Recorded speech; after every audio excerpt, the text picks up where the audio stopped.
మహామంత్రి, ఇప్పుడు మనం ఎక్కడికి వెళ్తున్నాము? నేను మహారాజు వజ్రసేనుని ఆజ్ఞాపాలన నిర్వహిస్తున్నాను మహారాణి. ఏమిటా మహారాజు గారి ఆజ్ఞ? వారు మాతో ఏమీ చెప్పలేదే. మహారాజులు రాజకార్యాల్లో నిమగ్నులయ్యారు. మీతో మాట్లాడేందుకు అవకాశమే లేదు. మరైతే మనం ఇప్పుడు ఎక్కడికి వెళ్తున్నామో చెప్పండి. మనం ఒక మహాత్ముని వద్దకు వెళ్తున్నాము. ఆయన ఈ శిశువుకి మళ్ళీ ఆరోగ్యం చేకూరుస్తారు. ఆయన మహిమ గలవారు మహారాణి. ఆయన స్పర్శతో యువరాజు ఆరోగ్యవంతుడవుతాడు. ఎక్కడ ఉంది ఆ మహాత్ముని నివాసం? ఇక్కడికి కొద్ది దూరంలో ఉన్న ఏకాంతవనంలో. ఇంతకు ముందు ఎప్పుడన్నా ఆయన వద్దకు వెళ్ళారా? ఆయన మహిమను స్వయంగా చూశారా? అవును. లేదు. అవును. ఇప్పుడు జ్ఞాపకం వస్తుంది. నేను నా మిత్రులతో కూడా ఆయన ఆశ్రమానికి వెళ్ళాను. పెద్ద గుంపు ఉంది అక్కడ. వేలాది జనులు ఆయన మహిమతో ఆరోగ్య లాభాన్ని పొందాలని గుమికూడారు. పెద్ద సంతలాగా ఉంది అక్కడ. ఊరుకో నాన్న, ఊరుకో, ఏడవకు ఏడవకు. ఏమిటా మహాత్ములు మన భవనానికి విచ్చేయలేరా? లేదు మహారాణి. ఆ మహాత్ములు ఎక్కడికి రాకపోకలు పెట్టుకోరు. ఆయనకు ఏ విధమైన స్వార్థం కానీ ధనాకాంక్ష కానీ లేదు. ఆయన అయితే ఒక మంచి పరోపకార భావంతో అనేకులకు ఉపకారం చేస్తూ ఉంటారు. ధన్యులే ఆ మహాత్ములు. మహామంత్రి, ఒకవైపు పరోపకారులైన ఈ మహాత్ములైతే మరోవైపు మన రాజగురు దుర్చటి కష్టాలనే కలిగించేందుకు ప్రతిజ్ఞ పునినట్లు కూర్చున్నారు. ఆయనకు ఏమి లభిస్తుంది ఇతరులకు ఇన్ని కష్టాలు కలిగిస్తే? ఇదేమిటో నాకు అర్థం కాదు. నేను తమరు చెప్పేదానితో అంగీకరిస్తాను మహారాణి. ఆయన వంటి మేధావి మహాపండితుడు ఇతరులకు సహాయం చేయాలే గాని వారిని దుఃఖసాగరంలో తోసివేయకూడదు. మరైతే ఎవరి స్వభావాన్ని మనం మార్చలేము గదా. ఒప్పుకుంటాను నేను అహంకారాన్ని చూపానని. మరైతే దానికి తగ్గ దండనను కూడా అనుభవించాను కదా. ఇప్పుడు వారు పదే పదే నన్ను బాధ పెట్టాలని ఎందుకు చూస్తున్నారు? దానితో ఆయనకి ఏమి లభిస్తుంది? మంచివారైన మహారాజు వారి ఆదేశాన్ని మన్నించి నన్ను భవనము నుండి బహిష్కరించలేదు.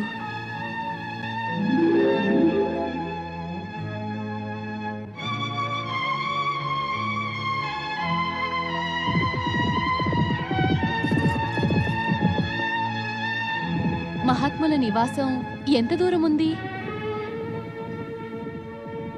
ఇదిగో వచ్చేసాం. అదే ఎదురుగా కనిపిస్తూనే ఉంది. సారథి ఆగు. నారాయణ నారాయణ. పరమేశ తమరెంత దయాళువులు. ఈ మాతాపుత్రులను దుర్దశ నుండి కాపాడమని తమరు నన్ను ఆజ్ఞాపించారు. పరమేశ, వీరికి సహాయం శాయశక్తులా? నేను తప్పకుండా చేస్తాను.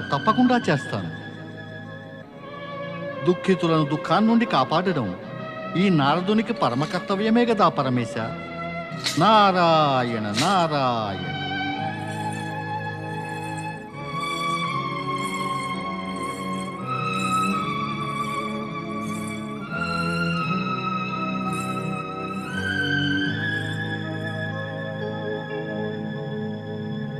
మహామంత్రి, ఇక్కడ ఏమీ ఆశ్రమం కనిపించటం లేదే.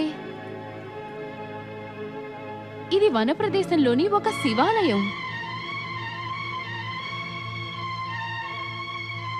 మహామంత్రి,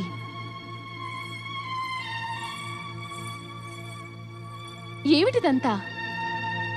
మనం ఏమన్నా వేరొక స్థానానికి చేరుకోలేదు కదా? మీరేమన్నా ఆశ్రమ మార్గాన్ని మర్చిపోయారా? మీరేమీ మాట్లాడరేమి? మహారాణి గారు, నన్ను మన్నించండి. మహారాజు గారు రాజాజ్ఞనిచ్చి నన్ను ఈ సంకటంలో పడవేశారు. మీరేమంటున్నారు? నాకేమీ అర్థం కాకుండా ఉంది. మహారాణి, నేను ఇంతకు ముందు మీతో ఒక మహాత్ముని విషయమై చెప్పినదంతా అది అబద్ధమేను. అబద్ధమా? మీకు నా వద్ద అబద్ధం చెప్పవలసిన ఆవశ్యకత ఏమిటి? మిమ్మల్ని బాధ పెట్టి నొప్పించకూడదని అబద్ధమాడవలసి వచ్చింది. మహాత్ముని గురించి కల్పించవలసి వచ్చింది. నేను అసహాయుడను. నన్ను క్షమించండి మహారాణి, నన్ను క్షమించండి. అది అబద్ధమైతే చెప్పండి మరి, నిజమేమిటి? నిజమేమిటంటే రాజగురువు దూర్జటి యొక్క ఆదేశాన్ని పాలించి ఆయన శాపానికి భయపడి మహారాజు వజ్రసేనుడు మిమ్మల్ని త్యజించి వేశారు.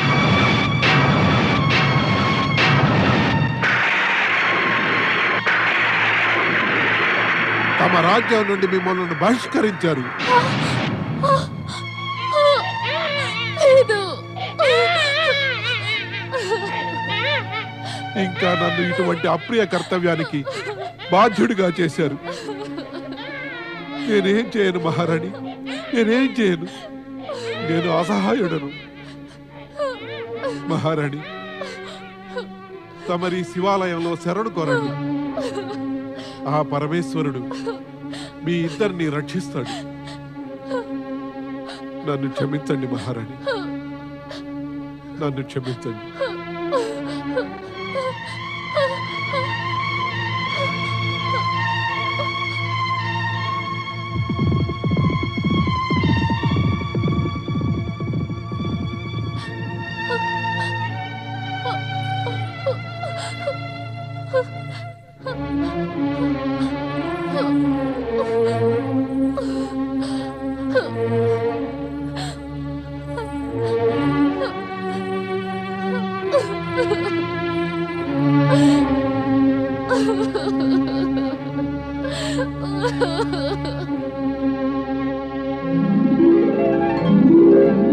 నారాయణ నారాయణ.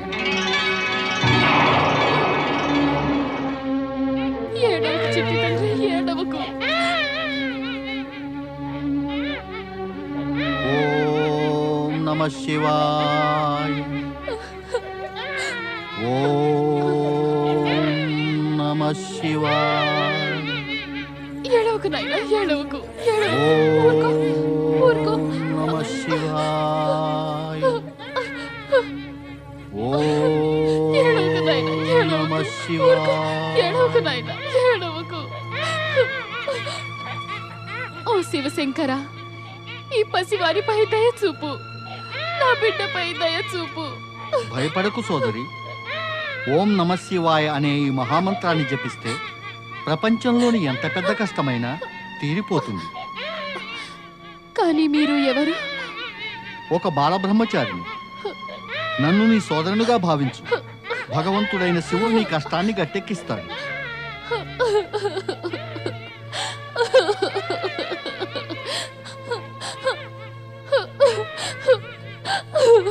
ఏడవకు సోదరి. ఏడ్చి నీ హృదయం విచ్ఛిన్నం చేసుకో. కొంచెం ధైర్యాన్ని వహించు. ఇక నేను చెబుతున్నది శ్రద్ధగా విను. ఊరుకో నాయనా, ఊరుకో, ఊరుకో. నీవు భగవంతుడు పరమేశ్వరుని శరణు కోరి వచ్చావు. నీ సమస్త చింతలను ఆ పరమేశ్వరుల చరణాలపై సమర్పించుకో. సోదరా బ్రహ్మచారి, ఇంతకు ముందు ఒక మాట ఆపదలో చిక్కుకున్నాను. ఇక్కడే పరమేశ్వరుని శరణికై వచ్చాను. మరైతే మరైతే మరైతే ఏమిటి సోదరి? భగవంతుడు పరమేశ్వరుని శరణు కోరి వచ్చిన పిమ్మట ఆపదలు దూరం కాకపోవటం జరగనే జరగదు సోదరి. ఆయన శరణు కోరిన పిమ్మట ఆపదలు తప్పిపోతాయి. ఈ మాట మీద నాకు అచంచల విశ్వాసం ఉంది. నేను అభాగిని. శివునిపై పూర్తి విశ్వాసం ఉంచలేకపోయాను. నేను భయపడ్డాను. ఆ సమయంలో ఒక బ్రాహ్మణి మాత 16 సోమవారాల వ్రతాన్ని, శివపార్వతుల ఆరాధనను చేయమని ప్రోత్సహించింది. మరి నేను అది చేయలేకపోయాను. నా ఉద్దేశంలో అదే కారణంగా ఈవేళ మురుపటి కన్నా పెద్ద ఆపదలో చిక్కుకున్నాను. ఎంతటి సుదినమో ఈవేళ. ఈవేళ కూడా సోమవారం. ఈవేళ నుండే నీవు నిష్ఠాపూర్వకంగా 16 సోమవారాల వ్రతం చెయ్యి. నీ ఆపదలన్నీ నిశ్చయంగా గట్టెక్కుతాయి. నేను ఈ వేళ నుండే 16 సోమవారాల వ్రతాన్ని నిష్ఠగా చేస్తానని శపథం చేస్తున్నాను.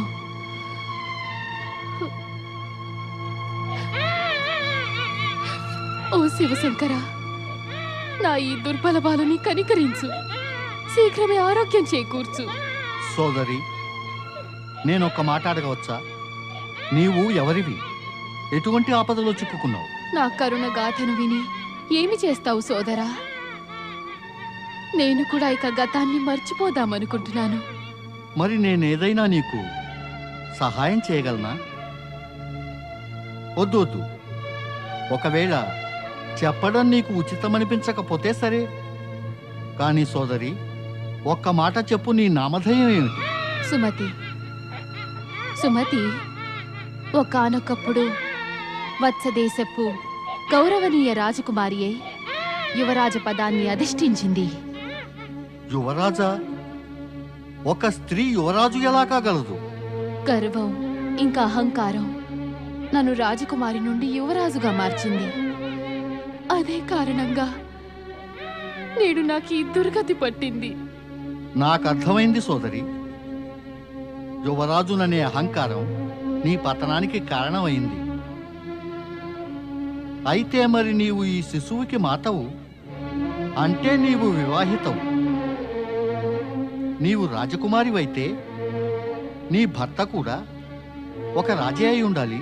అవును సోదరా, రాజకుమారినై దశార్ణ దేశపు మహారాణినయ్యాను. కాని దుఃఖం తోడై నీడలాగా నన్ను వెన్నాడింది. దానికి కారణం రాజగురువు ధూర్జటి యొక్క ప్రతీకారమే. రాజగురువు ధూర్జటియా? ఆయన మాకు గురువులే. ఏమిటి? నీవు రాజగురువు ధూర్జటి యొక్క శిష్యుడువా? ఆయన ఏమన్నా గాని నన్ను వెంటమని పంపలేదు కదా? నిజం చెప్పు బ్రహ్మచారి, ఇది రాజగురువు ధూర్జటి యొక్క ప్రతీకారానికై పన్నాగం కాదు కదా? ముక్కోపి దురహంకారి అయిన ధూర్జటి సహచర్యం ఎప్పుడో త్యజించాను. నాపై విశ్వాసం ఉంచు సోదరి. నేను నిన్ను స్వచ్ఛమైన మనస్సుతో సోదరిగా భావించాను. ఆ పరమేశ్వరునిపై ఒట్టు. నేను నిన్ను ఈ ఆపద నుండి అవశ్యం కాపాడుతాను. సోదరా, నా ఈ దుర్దశకు కారణం ఆ రాజగురువు దుర్జటియే. నా భర్త మహారాజు వజ్రసేనుడు వైరభావం విడిచి నాతో చెలిమితో ఉంటూ ఉండగా నా దుర్భాగ్యం ఇక సౌభాగ్యంగా మారింది. అకస్మాత్తుగా ధూర్జటి అక్కడకు వచ్చి నా జీవితం విషమయం చేశాడు. ఆయన నా భర్తకు శాపభయం చూపించి ఈ పసిబాలునితో సహా నన్ను రాజ్యం నుంచి బహిష్కరింపచేశారు. ఈ నా అభాగ్య బాలుడు జన్మతః క్షయరోగి కూడా. శివ శివ శివ శివ శివ శివ. ఆ శివశంకరుడే గనుక నాకు సహాయం చేయకపోతే నేను ఈ దీన బాలుడి జీవితాన్ని ఇప్పుడే అంతం చేసి ఆత్మహత్య చేసుకుంటాను. సోదరి, అంటే దాని అర్థం ఏమిటంటే నీకు ఇప్పటికీ నా మీద నమ్మకం కలుగులేదని. పరమేశ్వరుని మీద ఒట్టు నీవు అసత్యమనుకుంటున్నావా? లేదు సోదరా, అలాంటి మాట అనవద్దు. నేను చెప్పేది నమ్ము. నేను జీవితంతో నిరాశ చెందాను. చింతించవలసిన అవసరం ఏమీ లేదు సోదరి. ఇప్పుడు నీ సోదరుడు నీకు సహాయంగా ఉన్నాడు. నాతో రా. నేను నిన్ను శివభక్తుడైన ఒక సజ్జను వద్దకు తీసుకువెళ్తాను. అక్కడ నీవు నీ రోగగ్రస్త బాలకునికి ఉపచారాలు చేయి. సోదరి, నీవు నీ శిశువు పేరేమిటో చెప్పనేలేదు. ఇప్పటి వరకు అనామకుడే. నామకరణ సంస్కారం జరిగే ముందే ఈ అభాగ్యుడు నిరాశ్రితుడయ్యాడు. ఇప్పుడు ఇతడు ఆ పరమేశ్వరుని శరణాగతుడు. ఇతని భవిష్యత్తు ఉజ్వలం. ఇతను దీర్ఘాయుష్మంతుడు. నేనిప్పుడే ఇతనికి నామకరణం చేస్తాను. నామకరణమా? అవును, ఇతని పేరు భద్రాయు. భద్రాయు? అవును, భద్రాయు. రా నాతో కూడా. ఓం నమః శివాయ.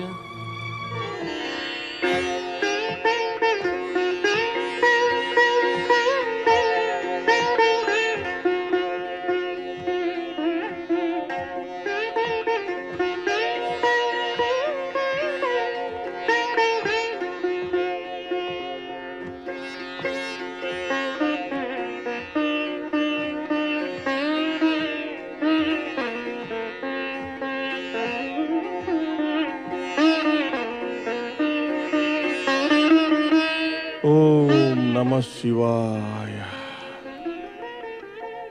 చూడండి, రైతులు ధాన్యంలో మన వాటా వేశారా లేదా? శెట్టి గారు, మన రైతులందరూ చాలా నిజాయితీ గలవారు. చెప్పకుండానే వారు గింజలు గోదాములకు పంపించేస్తూ ఉంటారు. ఇప్పుడు ఏ రైతు నుంచి కూడా మనకు రుణశేషం అనేది లేనే లేదు. ఓం నమ శివాయ. ఓం నమ శివాయ. శివచరణ శెట్టి గారు